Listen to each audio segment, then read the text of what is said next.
आजादी का Amrit Mahotsav.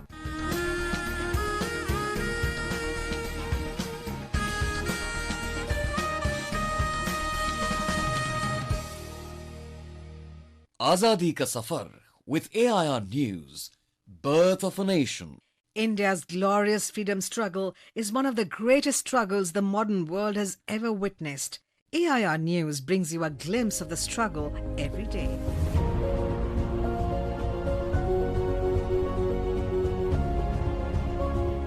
In today's episode, we remember Gandhian freedom fighter and economist Joseph Chelladurai Kumarappa, who was born on the 4th of January 1892 at Tanjore. As an economist, Kumarappa believed that a human is not merely a wealth-producing agent, but essentially a member of the society with political, social, moral responsibilities. His essays drew the attention of Mahatma Gandhi, who turned him into a constructive worker.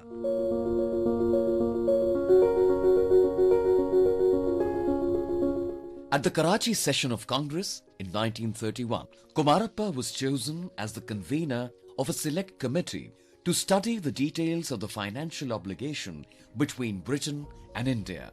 When Gandhiji went to England to attend the second roundtable conference, Kumarappa assumed the editorship of his newspaper, Young India, and he was jailed for 2 years and 6 months of rigorous imprisonment for his writings. On his release from jail, he helped Dr. Rajendra Prasad and Jamnalal Bajaj as financial advisor during the earthquake relief work in Bihar in 1934. In 1942, Kumarappa was again jailed for his article, Stone for Bread. While in prison, he wrote 2 books, Practice and Precepts of Jesus and The Economy of Permanence. Mahatma Gandhi wrote forewords for both these books. In 1946, he formulated an elaborate scheme for rural upliftment based on the principles of self-reliance. In 1948, when Mahatma Gandhi was assassinated, Kumarappa was so shocked that he lost vision of both his eyes. Fortunately, he regained his sight after a couple of days.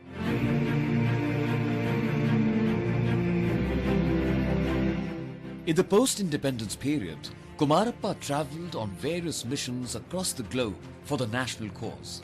Later, he retired from political life and settled down at Gandhi Niketan in Madurai district.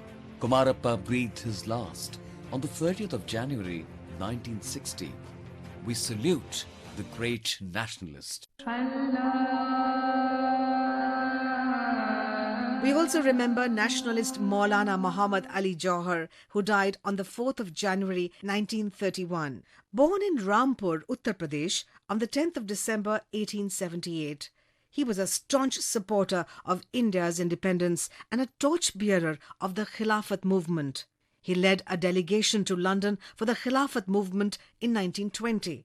On his return from England, he established Jamia Millia Islamia in 1920 at Aligarh, which was later shifted to Delhi.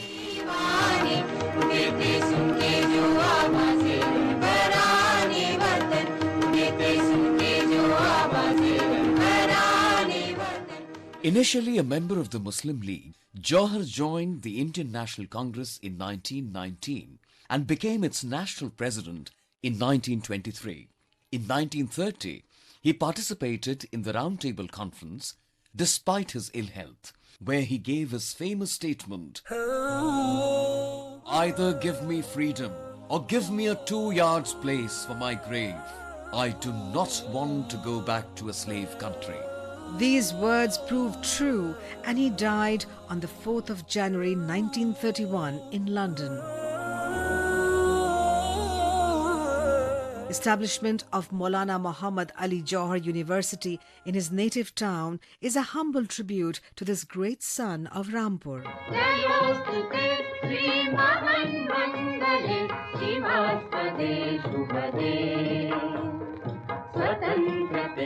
We also remember freedom fighter Vishnu Dattatreya Chitale, who was born on the 4th of January 1906 in Kolhapur, Maharashtra. At the 1940 Ramgarh session of the Indian National Congress, Chitale and K.M. Ashraf proposed an amendment to the main resolution calling for immediate launching of the struggle for independence and rejecting any compromise with the British rule. In 1955, Chitale led over 1,000 satyagrahis to Goa to demand integration of Portuguese-controlled Goa with India. Portuguese military forces opened fire, injuring Chitale among many others. Chitale later served as the member of the Bombay Legislative Assembly from 1957 till his death in 1961. We salute the great nationalist. That brings us to the end of this episode of Azadi Ka Safar with AIR News. See you in the next episode tomorrow.